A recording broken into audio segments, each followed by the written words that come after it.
The HGV driver shortage has affected countries throughout the world. Did you know that?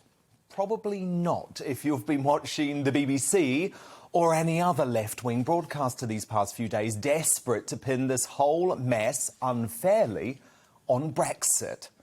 That's simply not backed up by the facts on the ground. The International Road Transport Union reports 400,000 drivers are needed across Europe, including 40,000 in Germany alone, 43,000 in France and 15,000 in Italy. In the US, there's a requirement for 63,000 extra drivers, while China needs 4 million more. As ex-Tory leader Ian Duncan-Smith, who once trained as an HGV driver, by the way, told the Mail on Sunday, the BBC insists on making this about Brexit and pretending that this is a problem confined to the UK. This is a COVID issue affecting not just the whole of Europe, but the world. I don't understand why they are doing this, but it is deeply misleading and the kind of reporting that leads to panic buying, as we have seen.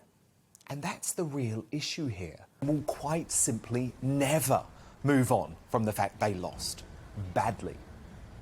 Never one to miss an opportunity. Some education unions have failed to dampen down suggestions that schools could be forced to return to home learning if teachers are unable to drive to school. That's ridiculous. You know it, I know it. We all need to take a deep breath and not make a bad situation even worse. It's official. Labour is the new nasty party of British politics. And as they continue to be rejected by voters, they're just getting nastier. Angela Rayner, I think she's actually the epitome of their descent towards toxicity. A deputy leader with such a potty mouth, it's impossible to see her wanting to represent anyone other than a card-carrying Corbynista. We saw it again this weekend. As she described, yet again, Tories as scum. We make no difference when we're not in power. We just shout from the sidelines. I'm sick of shouting from the sidelines, and I bet you lot are as well. We cannot get any worse than a bunch of scum, homophobic, racist, misogynistic, absolute vile, banana republic, vile, nasty, Etonian, privilege, piece of scum. Oh, imagine clapping for that. Perhaps it was one of Rayner's own colleagues in the Labour shadow cabinet who summed it up best. They said, she's an imbecile. And until she realises that the party will never be credible. I actually couldn't agree more.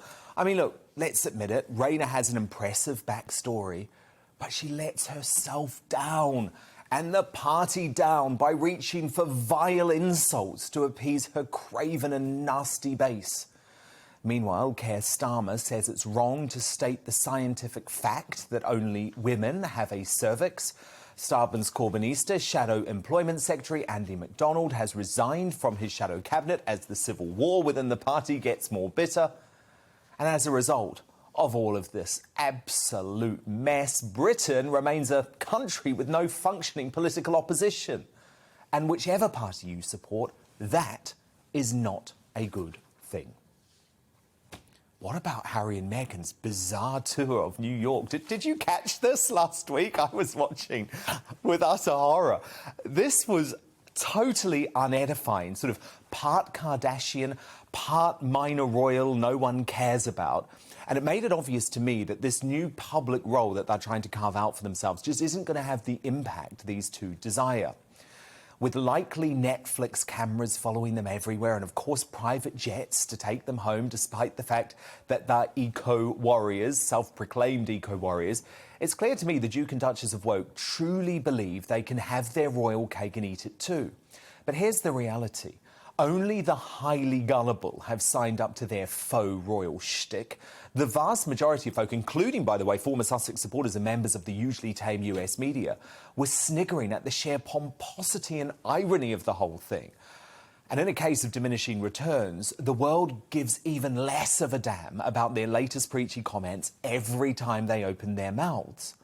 What about their privileged private position gives Harry and Meghan any right to talk about the distribution of vaccines internationally, for example? Battling more than the virus alone.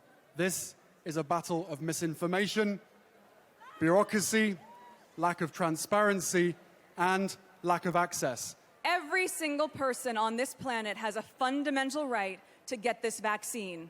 That's the point, but that's not happening. Harry's like a bloke running for the school council or something. It's just embarrassing. Why did they leave the royal family if they want to conduct royal tours? Please just stop. And look, we all need a laugh in these trying times, so I do apologise in advance for exposure to Matt Hancock, be warned. But the power-mad health secretary who broke his own insane COVID rules that he forced the rest of us to follow by snogging his advisor is back in full Alan Partridge mode too, trying to convince the world he's really, really happy to be the local MP for West Sussex, meeting his adoring constituents. It's good to see you. You've done very really good to see you. Thank you. Brilliant. Thank you. Yeah. Thank you. You did very Well, you know, we've got through it, haven't we? You know, and now coming out the other side. There we go, fist bump. How are you doing? Not too bad. How's business? Is it okay? More on the High Street, and then there's more on Queen Street. Yeah, exactly. Got to sort them out. Got to get people in. I'm a big fan. Oh, that's kind of you to say. Always. No, Yeah. not at all. You Yeah. deserve it. Yeah. Yeah. Thank you. Now, infection control. Oh, do you? I do. Oh my God, you're fantastic. The variety, but hopefully Yeah. we'll be back on track. Yeah. We'll keep positive. Yeah. Keep positive. That's the main thing. Good stuff. Nice to meet you. Take care. I'm all right. Nice to be out and about. Yeah. You take it for granted. I promise you, that isn't a spoof of any form. Hancock actually posted that to his own Twitter page, but he did take it down when he realised the reaction wasn't exactly positive. Silence, Matt. Silence. That's all we're asking from you. And in fact, I'm begging. Welcome to the GB News YouTube channel. You can watch us live 24 hours a day, catch up on your favourite shows, and join in the conversation in the comments below. Don't forget to subscribe and you'll never miss any of our exclusive content.